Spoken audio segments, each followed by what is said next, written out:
Wish You Were Here is a really enjoyable episode of Arthur, and this one is all about listening. This is the second segment of the second episode of the 19th season of Arthur, and Tenzin, Sue Ellen's pen pal or email pal from India, comes over to visit her, and she's got loads of activities planned, but she doesn't realise that they're not the things that he would like to do. And she slowly begins to realise that Tenzin's been mentioning things in his emails that he likes, and she's basically been glossing over them and just talking about herself.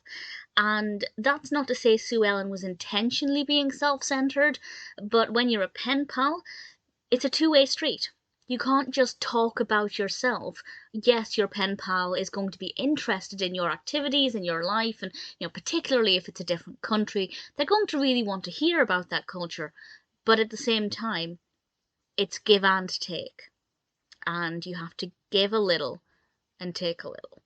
Give a little in terms of listening, and then take a little in terms of taking some of their time to talk about yourself, your own hobbies, etc. And Sue Ellen really hasn't been doing that. And when she actually stops and listens to what Tenzin wants, she can give Tenzin the trip that he really wants to experience.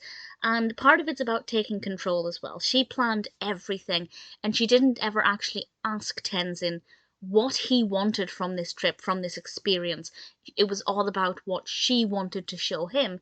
But when you're flying thousands of miles to a different country, you should be able to dictate at least a little bit about what happens. So she definitely had a lot of learning to do. But I think it's got a really important message, not just with pen pals, but in any kind of relationship. Listening is fundamental to truly understanding what the other person wants or needs. If it's all about just what you're saying and what you're doing, it's not going to be a fair relationship, and it's not going to be an even two-way street. Really enjoyable episode. Tenzin was a really great character. Definitely liked Tenzin as a character and what he brought to it. And Bailey was in it very briefly, but he made me laugh with his facial expressions. But I won't say any more about that. This is definitely a really good episode.